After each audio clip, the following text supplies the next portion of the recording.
Ecological economics Ecoeconomics refers to both the transdisciplinary and interdisciplinary field of academic research that aims to address the interdependence and co-evolution of human economies and natural ecosystems over time and space. It is distinguished from environmental economics, which is the mainstream economic analysis of the environment, by its treatment of the economy as a subsystem of the ecosystem and its emphasis upon preserving natural capital. One survey of German economists found that ecological and environmental economics are different schools of economic thought, with ecological economists emphasizing strong sustainability and rejecting the proposition that natural capital can be substituted by human-made capital. Ecological economics was founded as a modern movement in the works of and interactions between various European and American academics. The related field of green economics is, in general, a more politically applied form of the subject. According to ecological economist Mort Faber, ecological economics is defined by its focus on nature, justice, and time. Issues of intergenerational equity, irreversibility of environmental change, uncertainty of long-term outcomes, and sustainable development guide ecological economic analysis and valuation. Ecological economists have questioned fundamental mainstream economic approaches such as cost-benefit analysis, and the separability of economic values from scientific research, contending that economics is unavoidably normative rather than positive. Positional analysis, which attempts to incorporate time and justice issues, is proposed as an alternative. Ecological economics shares many of its perspectives with feminist economics, including the focus on sustainability, nature, justice and care values. History and development. Early modern interest in ecology and economics dates back to the 1940s in the work of K. William Kapp and Carl Polanyi and the 1960s in work by Kenneth Boulding and Herman Daly. However, the first organized meetings of modern ecological economists occurred in the 1980s. These began in 1982, at the instigation of Lois Banner, with a meeting held in Sweden. Most were ecosystem ecologists or mainstream environmental economists, with the exception of Daly. In 1987, Daly and Costanza edited an issue of Ecological Modeling to Test the Waters. A book entitled Ecological Economics, by Juan Martinez Alier, was published later that year. 1989 saw the foundation of the International Society for Ecological Economics and publication of its journal, Ecological Economics, by Elsevier. Robert Costanza was the first president of the society and first editor of the journal, currently edited by Richard Howarth. European conceptual founders include Nicholas Trzeski-Retian, K. William Kapp and Carl Polanyi. Some key concepts of what is now ecological economics are evident in the writings of E. F. Schumacher, whose book Small is Beautiful a study of economics as if people mattered was published just a few years before the first edition of Herman Daly's comprehensive and persuasive steady-state economics. Other figures include ecologists C.S. Holling, H. T. Odum and Robert Costanza, biologist Gretchen Daly and physicist Robert Ayres. CUNY geography professor David Harvey explicitly added ecological concerns to political economic literature. This parallel development in political economy has been continued by analysts such as sociologist John Bellamy Foster. The antecedents can be traced back to the Romantics of the 19th century as well as some Enlightenment political economists of that era. Concerns over population were expressed by Thomas Malthus, while John Stuart Mill hypothesized that the stationary state of an economy was desirable, anticipating later insights of modern ecological economists, without having had their experience of the social and ecological costs of the dramatic post-World War II industrial expansion. As Martinez Alier explores in his book, the debate on energy and economic systems can also be traced into the 19th century. For example, Nobel Prize-winning chemist, Frederick Soddy. Soddy criticized the prevailing belief of the economy as a perpetual motion machine, capable of generating infinite wealth. A criticism echoed by his intellectual heirs in the now emergent field of ecological economics. The Romanian economist Nicholas Trzeski-Retian, who was among Daly's teachers at Vanderbilt University, provided ecological economics with a modern conceptual framework based on the material and energy flows of economic production and consumption. His magnum opus, The Entropy Law and the Economic Process, has been highly influential. Articles by Inge Rock and Clive Spash cover the development and modern history of ecological economics and explain its differentiation from resource and environmental economics, as well as some of the controversy between American and European schools of thought. An article by Robert Costanza, David Stern, Lining He, and Chumbo Ma responded to a call by Mick Common to determine the foundational literature of ecological economics by using citation analysis to examine which books and articles have had the most influence on the development of the field. However, citations analysis has itself proven controversial, and similar work has been criticized by Clive Spash for attempting to predetermine what is regarded as influential in ecological economics through study design and data manipulation. In addition, the journal Ecological Economics has itself been criticized for swamping the field with mainstream economics. Nature and ecology. A simple circular flow of income diagram is replaced in ecological economics by a more complex flow diagram reflecting the input of solar energy, which sustains natural inputs and environmental services which are then used as units of production. Once consumed, natural inputs pass out of the economy as pollution and waste. The potential of an environment to provide services and materials is referred to as an environment source function, and this function is depleted as resources are consumed or pollution contaminates the resources. The sink function describes an environment's ability to absorb and render harmless waste and pollution. When waste outputs exceeds the limit of the sink function, long-term damage occurs. Some persistent pollutants, such as some organic pollutants and nuclear waste, are absorbed very slowly or not at all. Ecological economists emphasize minimizing cumulative pollutants. Pollutants affect human health and the health of the climate. The economic value of natural capital and ecosystem services is accepted by mainstream environmental economics, but is emphasized as especially important in ecological economics. Ecological economists may begin by estimating how to maintain a stable environment before assessing the cost in dollar terms. Ecological economist Robert Costanza led an attempted valuation of the global ecosystem in 1997. Initially published in Nature, the article concluded on $33 trillion with a range from $16 trillion to $54 trillion. Half of the value went to nutrient cycling. The open oceans, continental shelves, and estuaries had the highest total value, and the highest per hectare values went to estuaries, swamps, floodplains, and seagrass algae beds. The work was criticized by articles in Ecological Economics Volume 25, Issue 1, but the critics acknowledged the positive potential for economic valuation of the global ecosystem. The Earth's carrying capacity is a central issue in ecological economics. Early economists such as Thomas Malthus pointed out the finite carrying capacity of the Earth, which was also central to the MIT study Limits to Growth. Diminishing returns suggest that productivity increases will slow if major technological progress is not made. Food production may become a problem, as erosion, an impending water crisis, and soil salinity reduce the productivity of agriculture.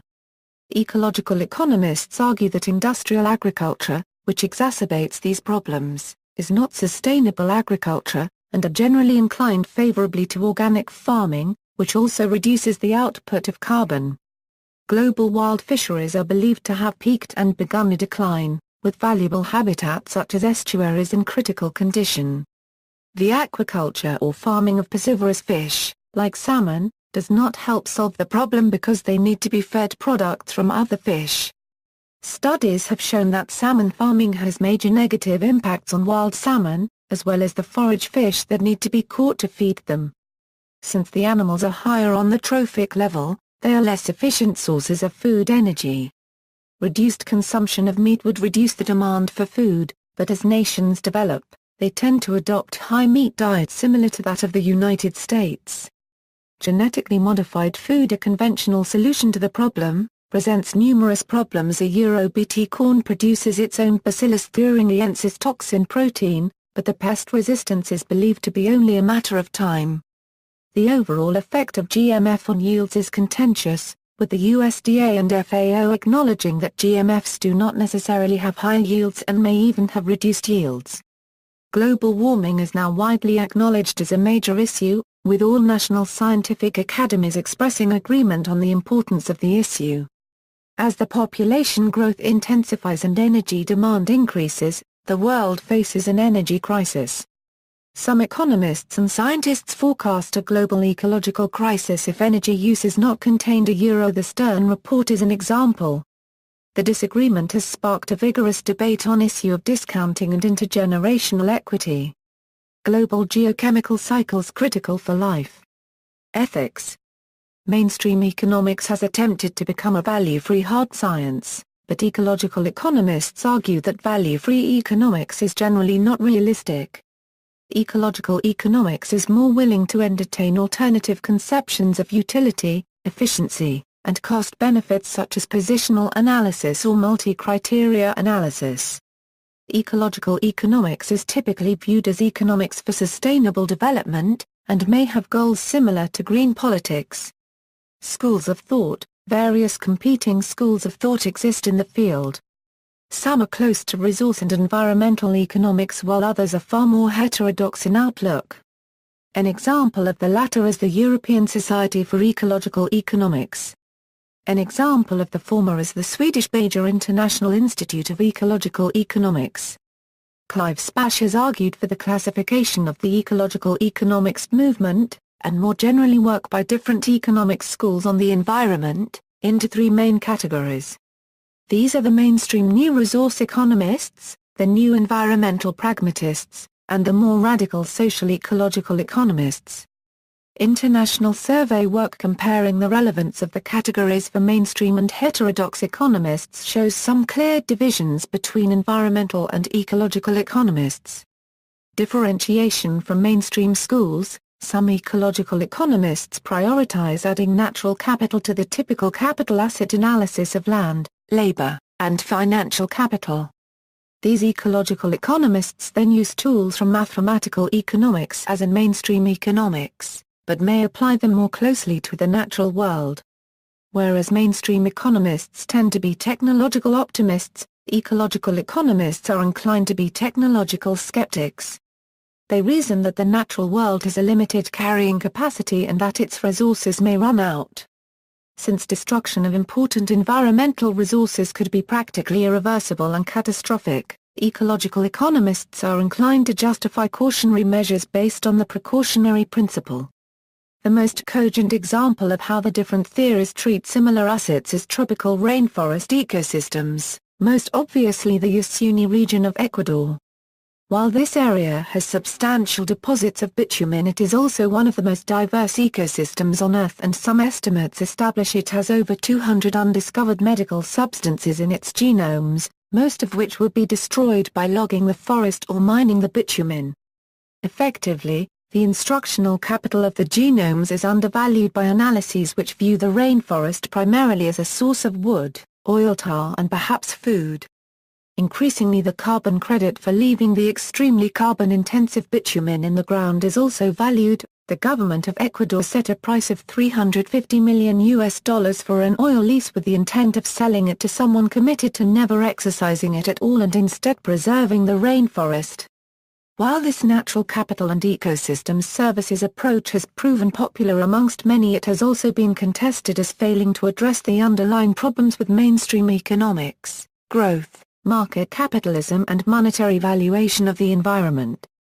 Critiques concern the need to create a more meaningful relationship with nature and the non-human world than evident in the instrumentalism of shallow ecology and the environmental economists' commodification of everything external to the market system.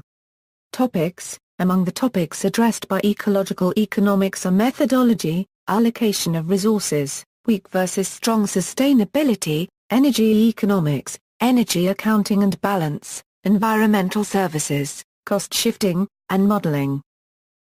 Methodology. A primary objective of ecological economics is to ground economic thinking and practice in physical reality, especially in the laws of physics and in knowledge of biological systems. it accepts as a goal the improvement of human well-being through development, and seeks to ensure achievement of this through planning for the sustainable development of ecosystems and societies. Of course, the terms development and sustainable development are far from lacking controversy. Richard B. Norgaard argues traditional economics has hijacked the development terminology in his book Development Betrayed. Well-being in ecological economics is also differentiated from welfare as found in mainstream economics and the new welfare economics from the 1930s, which informs resource and environmental economics. This entails a limited preference utilitarian conception of value, that is, nature is valuable to our economies, that is because people will pay for its services such as clean air, clean water, encounters with wilderness, etc.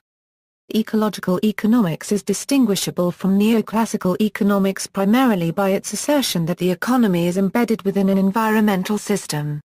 Ecology deals with the energy and matter transactions of life and the earth, and the human economy is by definition contained within this system.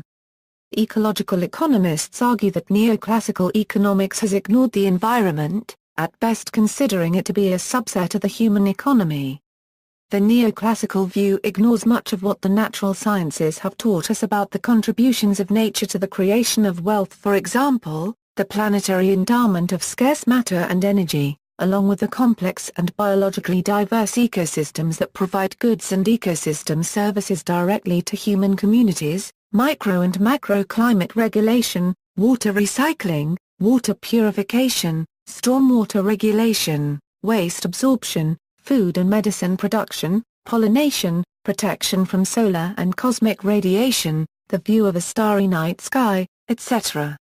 There has then been a move to regard such things as natural capital and ecosystems functions as goods and services. However, this is far from uncontroversial within ecology or ecological economics due to the potential for narrowing down values to those found in mainstream economics and the danger of merely regarding nature as a commodity. This has been referred to as ecologists selling out on nature.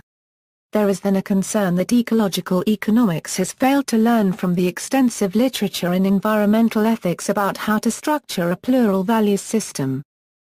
Allocation of resources resource and neoclassical economics focus primarily on the efficient allocation of resources, and less on two other fundamental economic problems which are central to ecological economics: distribution and the scale of the economy relative to the ecosystems upon which it is reliant.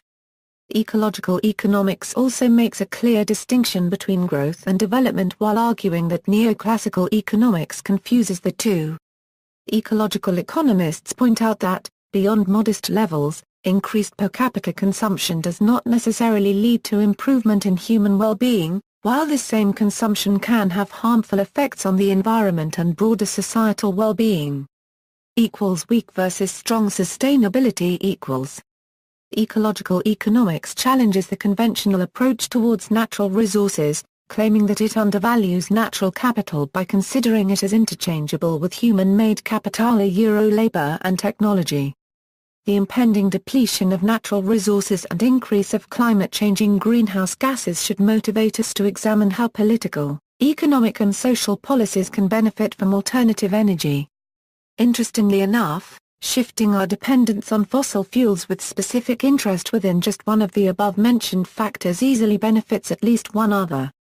For instance, photovoltaic panels have a 15% efficiency when absorbing the sun's energy, but its construction demand has increased 120% within both commercial and residential properties.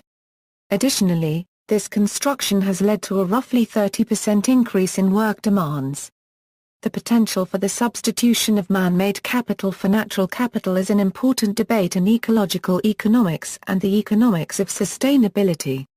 There is a continuum of views among economists between the strongly neoclassical positions of Robert Solow and Martin Weitzman, at one extreme, and the entropy pessimists, unregistered trademark, notably Nicholas Trzeski-Rezin and Herman Daly, at the other. Neoclassical economists tend to maintain that man-made capital can, in principle, replace all types of natural capital. This is known as the weak sustainability view, essentially that every technology can be improved upon or replaced by innovation, and that there is a substitute for any and all scarce materials. At the other extreme, the strong sustainability view argues that the stock of natural resources and ecological functions are irreplaceable. From the premises of strong sustainability, it follows that economic policy has a fiduciary responsibility to the greater ecological world, and that sustainable development must therefore take a different approach to valuing natural resources and ecological functions. Recently, Stanislav Shimlev developed a new methodology for the assessment of progress at the macro scale based on multi-criteria methods, which allows consideration of different perspectives, including strong and weak sustainability or conservationists versus industrialists, and aims to search for a middle way by providing a strong neo-Keynesian economic push without putting excessive pressure on the natural resources, including water or producing emissions, both directly and indirectly. Energy economics equals. A key concept of energy economics is net energy gain, which recognizes that all energy requires energy to produce. To be useful, the energy return on energy invested has to be greater than 1. The net energy gain from production coal, oil and gas has declined over time as the easiest to produce sources have been most heavily depleted. Ecological economics generally rejects the view of energy economics that growth in the energy supply is related directly to well-being, focusing instead on biodiversity and creativity, or natural capital and individual capital, in the terminology sometimes adopted to describe these economically. In practice, ecological economics focuses primarily on the key issues of uneconomic growth and quality of life. Ecological economists are inclined to acknowledge that much of what is important in human well-being is not analyzable from a strictly economic standpoint and suggests an interdisciplinary approach combining social and natural sciences as a means to address this. Thermoeconomics is based on the proposition that the role of energy in biological evolution should be defined and understood through the second law of thermodynamics, but also in terms of such economic criteria as productivity, efficiency, and especially the costs and benefits of the various mechanisms for capturing and utilizing available energy to build biomass and do work.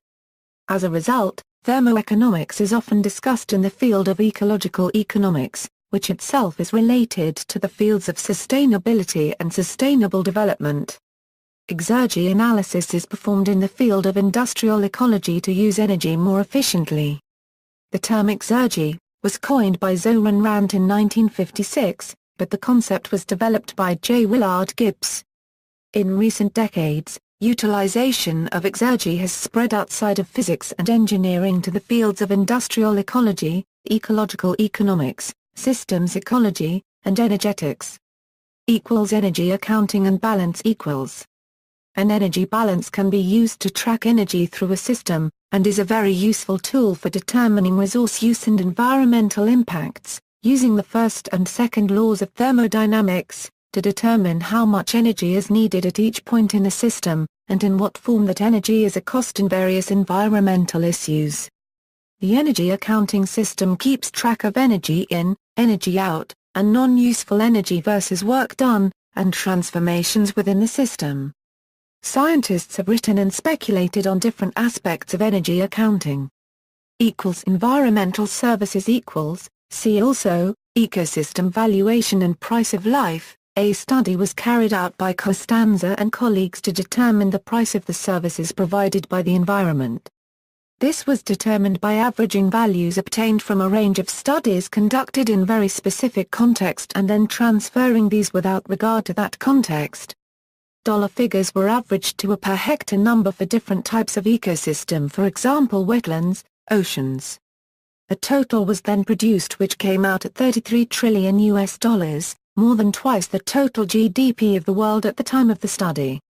This study was criticized by pre-ecological and even some environmental economists, for being inconsistent with assumptions of financial capital valuation, and ecological economists, for being inconsistent with an ecological economics focus on biological and physical indicators.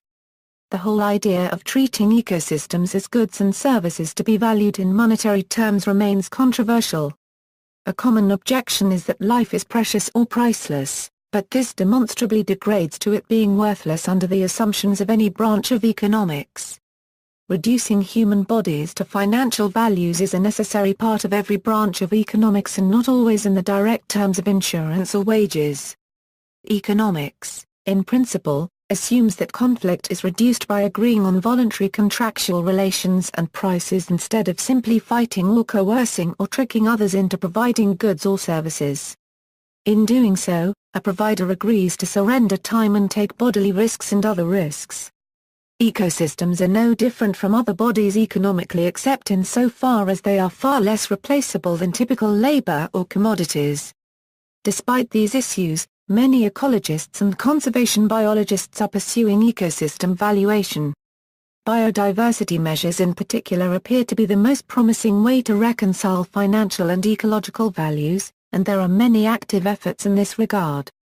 The growing field of biodiversity finance began to emerge in 2008 in response to many specific proposals such as the Ecuadorian Yasuni proposal or similar ones in the Congo. U.S. news outlets treated the stories as a threat to drill a park, reflecting a previously dominant view that NGOs and governments had the primary responsibility to protect ecosystems. However, Peter Barnes and other commentators have recently argued that a guardianship commons model is far more effective and takes the decisions out of the political realm. Commodification of other ecological relations as in carbon credit and direct payments to farmers to preserve ecosystem services are likewise examples that enable private parties to play more direct roles protecting biodiversity.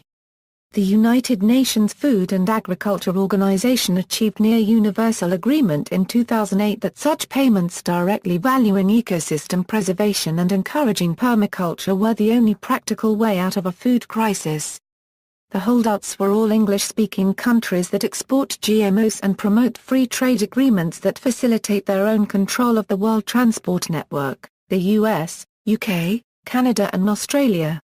Not externalities, but cost shifting equals. Ecological economics is founded upon the view that the neoclassical economics assumption that environmental and community costs and benefits are mutually cancelling externalities is not warranted. Joan Martinez-Alier, for instance, shows that the bulk of consumers are automatically excluded from having an impact upon the prices of commodities, as these consumers are future generations who have not been born yet.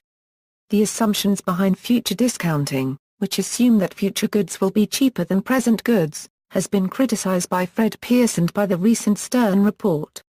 Concerning these externalities, some like the eco-businessman Paul Hawken argue an orthodox economic line that the only reason why goods produced unsustainably are usually cheaper than goods produced sustainably is due to a hidden subsidy, paid by the non-monetized human environment, community or future generations.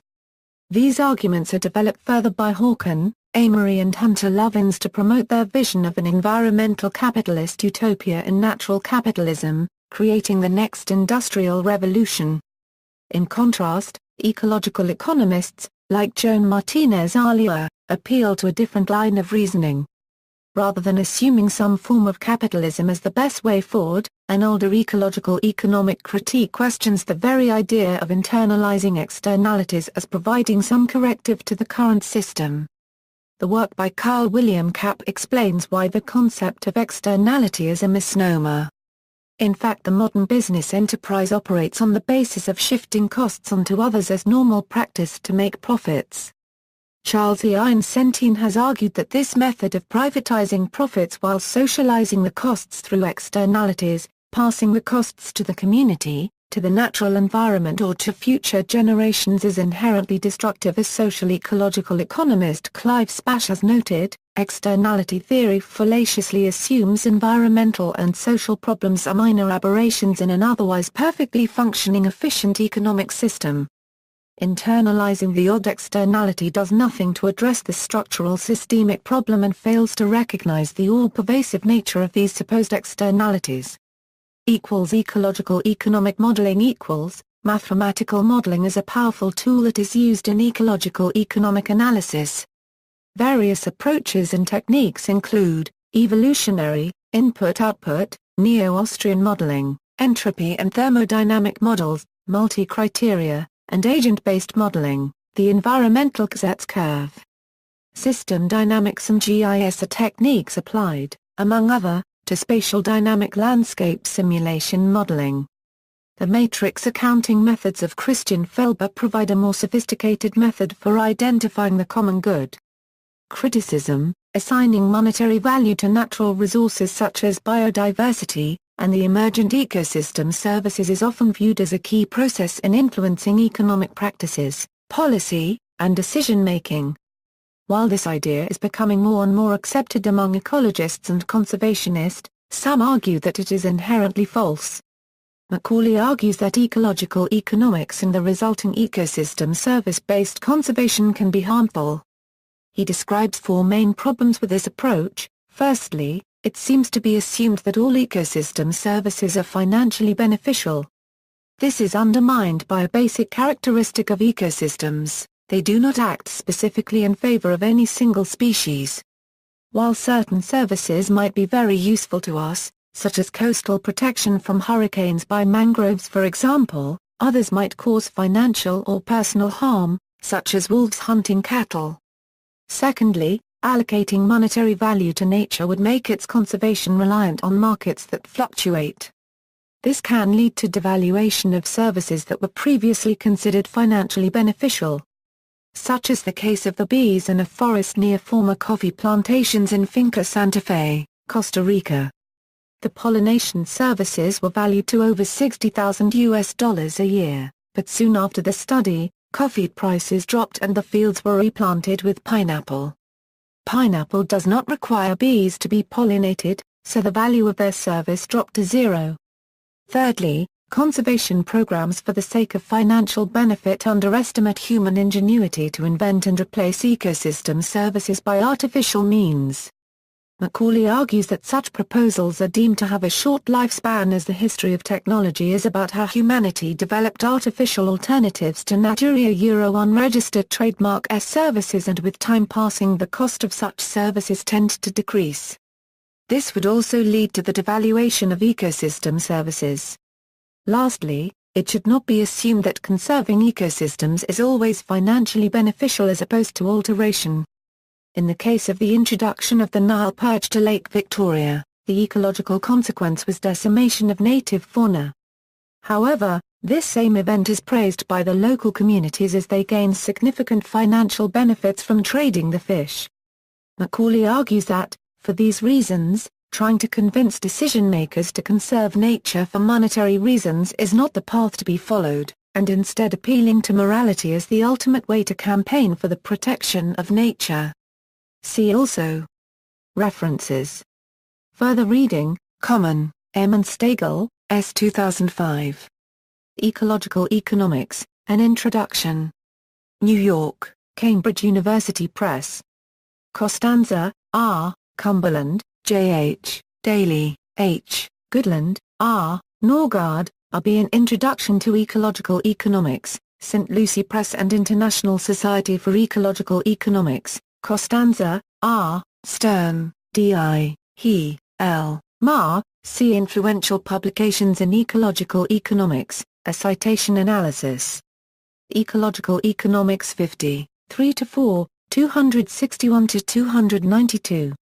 http, Econ Papers Report Ecolec v3a53 i3a 2004 3i3a3-43 app 3a261-292 htm, Daily, H. Economics, Ecology, Ethics, Essays Toward a Steady-State Economy, W. H. Freeman and Company, ISBN 0716711796. Daily, H. and Townsend, K. 1993. Valuing the Earth, Economics, Ecology, Ethics. Cambridge, Massachusetts, London, England, MIT Press. Daily, H. A OE Steady State Economics a Euro. In, Ecology, Key Concepts in Critical Theory, edited by C. Merchant. Humanities Press, ISBN 0391037951. Daily, H. and J. B. Cobb. For the Common Good, Redirecting the Economy Toward Community, the Environment, and a Sustainable Future. Beacon Press, ISBN 0807047058. Daily, H. Beyond Growth, The Economics of Sustainable Development. Beacon Press, ISBN 0807047090. Daly, H., and J. Farley. Ecological Economics, Principles and Applications. Island Press, ISBN 1597266817. Georgescu Retian, Anne 1975. Energy and Economic Myths. Southern Economic Journal 41, 347-381. Georgescu Retian, N. The Entropy Law and the Economic Process. iUniverse Press, ISBN 1583486003. Gowdy, J., and J. D. Erickson. The Approach of Ecological Economics. Cambridge Journal of Economics 29, 207-222. Greer, J. M. The Wealth of Nature, Economics as if Survival Mattered. New Society Publishers, ISBN 0865716730. Huseman, Michael H., and Joyce A. Huseman. Techno-Physics, Why Technology Won a Euro Unregistered Trademark to Save Us or the Environment, New Society Publishers, Gabriela Island, British Columbia, Canada, ISBN 0865717044, 464 pp. Jackson, Tim. Prosperity Without Growth, Economics for a Finite Planet. London, Routledge Earthscan. ISBN 9781849713238. Krishnan R., Harris J. M., and N. R. Goodwin. A Survey of Ecological Economics. Island Press. ISBN 978-1-55963-411-3. Martinez Alia, J. Ecological Economics, Energy, Environment and Society. Oxford, England, Basil Blackwell. Martinez Alia, J., Rock, IOD's Recent Developments in Ecological Economics, 2 vols, Elgar, Cheltenham, UK. Ra Pke, I. The Early History of Modern Ecological Economics. Ecological Economics 50, 3-4, 293-314. Ra Pke, I. Trends in the Development of Ecological Economics from the Late 1980s to the Early 2000s. Ecological Economics 55, 2, 262-290. Spash, C.L. The Development of Environmental Thinking in Economics. Environmental Values 8, 4, 413-435. Shimlev S.E. Ecological Economics, Sustainability in Practice, Springer 256 pp. http, www.amazon.co.uk/940071971x, Stern, D.I. Limits to Substitution and Irreversibility in Production and Consumption, A Neoclassical Interpretation of Ecological Economics. Ecological Economics 21, 3, 197-215. http, Econ Papers Report GE Colec V3A 21 3I 3A 1997 3I 3A 33 App 3A 197-215 HTM, Takuni, L. Biodiversity and Ecological Economics, Participation, Values, and Resource Management. London, UK, Earthscan Publications. VATN, A. Institutions in the Environment. Cheltenham, Edward Elgar.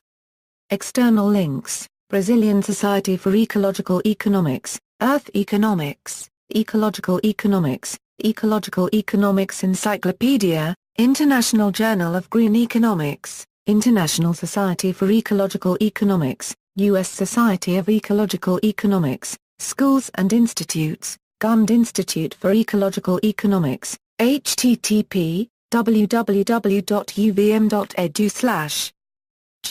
Ecological Economics at Rensselaer Polytechnic Institute, http, www.economics.edu Ecological HTML, Beja International Institute for Ecological Economics, http, www.beja.kva.se/.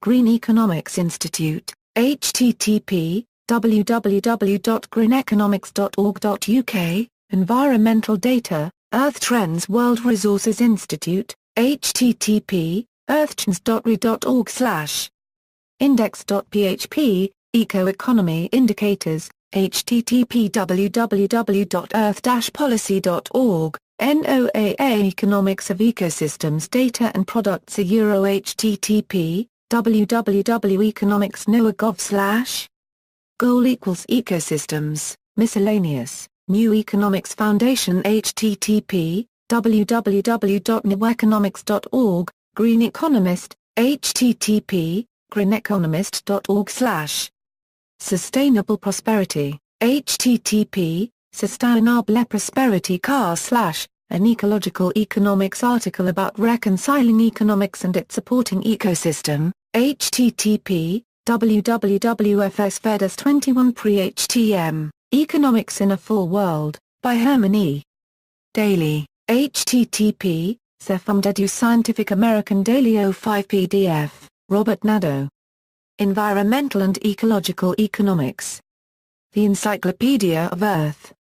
Steve Charnovitz, Living in an Economy, Environmental Cooperation and the GATT, Kennedy School of Government, April 1994. Global List of Ecological Economics-related organizations on Wiser Earth, Ecological Economics Portal on Wiser Earth. Ecological Economics Ecoeconomics refers to both the transdisciplinary and interdisciplinary field of academic research that aims to address the interdependence and co-evolution of human economies and natural ecosystems over time and space. It is distinguished from environmental economics, which is the mainstream economic analysis of the environment, by its treatment of the economy as a subsystem of the ecosystem and its emphasis upon preserving natural capital. One survey of German economists found that ecological and environmental economics are different schools of economic thought, with ecological economists emphasizing strong sustainability and rejecting the proposition that natural capital can be substituted by human-made capital. Ecological economics was founded as a modern movement in the works of and interactions between various European and American academics. The related field of green economics is, in general, a more politically applied form of the subject. According to ecological economist Mort Faber, ecological economics is defined by its focus on nature, justice, and time. Issues of intergenerational equity, irreversibility of environmental change, uncertainty of long-term outcomes, and sustainable development guide, by Juan Martinez Aliua, was published later that year. 1989 saw the foundation of the International Society for Ecological Economics and publication of its journal, Ecological Economics, by Elsevier. Robert Costanza was the first president of the Society and first editor of the journal, currently edited by Richard Howarth. European conceptual founders include Nicholas Trzeski-Rishin, K. William Kapp and Karl Polanyi. Some key concepts of what is now ecological economics are evident in the writings of E. F. Schumacher, whose book Small is Beautiful, a study of economics as if people mattered, was published just a few years before the first edition of Herman Daly's comprehensive and persuasive Steady-State Economics. Other figures include ecologists C.S. Holling, H. T. Odum and Robert Costanza, biologist Gretchen Daly and physicist Robert S. CUNY geography professor David Harvey explicitly added ecological concerns to political economic literature. This parallel development in political economy has been continued by analysts such as sociologist John Bellamy Foster. The antecedents can be traced back to the Romantics of the 19th century as well as some Enlightenment political economists of that era. Concerns over population were expressed by Thomas Malthus, while John Stuart Mill hypothesized that the stationary state of an economy was desirable, anticipating later insights of modern ecological economists, without having had their experience of the social and ecological costs of the dramatic post-World War II industrial expansion. As Martinez Aliua explores in his book, the debate on energy in economic systems can also be traced into the 19th century. For example, Nobel Prize-winning chemist, Frederick Soddy. Soddy criticized the prevailing belief of the economy as a perpetual motion machine, capable of generating infinite wealth. A criticism echoed by his intellectual heirs in the now emergent field of ecological economics. The Romanian economist Nicholas Ceausescu, who was among Daly's teachers at Vanderbilt University, provided ecological economics with a modern conceptual framework based on the material and energy flows of economic production and consumption. His magnum opus, The Entropy Law and the Economic Process, has been highly influential. Articles by Inge Rock and Clive Spash cover the development and modern history of ecological economics and explain its differentiation from resource and environmental economics, and ecological economic analysis and valuation. Ecological economists have questioned fundamental mainstream economic approaches such as cost-benefit analysis, and the separability of economic values from scientific research, contending that economics is unavoidably normative rather than positive. Positional analysis, which attempts to incorporate time and justice issues, is proposed as an alternative. Ecological economics shares many of its perspectives with feminist economics, including the focus on sustainability, nature, justice and care values.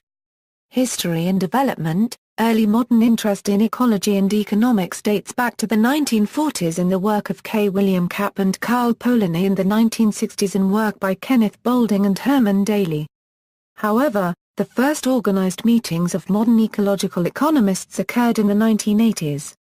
These began in 1982, at the instigation of Lois Banner, with a meeting held in Sweden. Most were ecosystem ecologists or mainstream environmental economists, with the exception of Daly. In 1987, Daly and Costanza edited an issue of Ecological Modeling to Test the Waters, a book entitled Ecological Economics, as well as some of the controversy between American and European schools of thought. An article by Robert Costanza, David Stern, Lining He, and Chumbo Ma responded to a call by Mick Common to determine the foundational literature of ecological economics by using citation analysis to examine which books and articles have had the most influence on the development of the field. However, citations analysis has itself proven controversial, and similar work has been criticized by Clive Spash for attempting to predetermine what is regarded as influential in ecological economics through study design and data manipulation. In addition, the journal Ecological Economics has itself been criticized for swamping the field with mainstream economics. Nature and ecology. A simple circular flow of income diagram is replaced in ecological economics by a more complex flow diagram reflecting the input of solar energy, which sustains natural inputs and environmental services which are then used as units of production. Once consumed, natural inputs pass out of the economy as pollution and waste. The potential of an environment to provide services and materials is referred to as an environment source function, and this function is depleted as resources are consumed or pollution contaminated.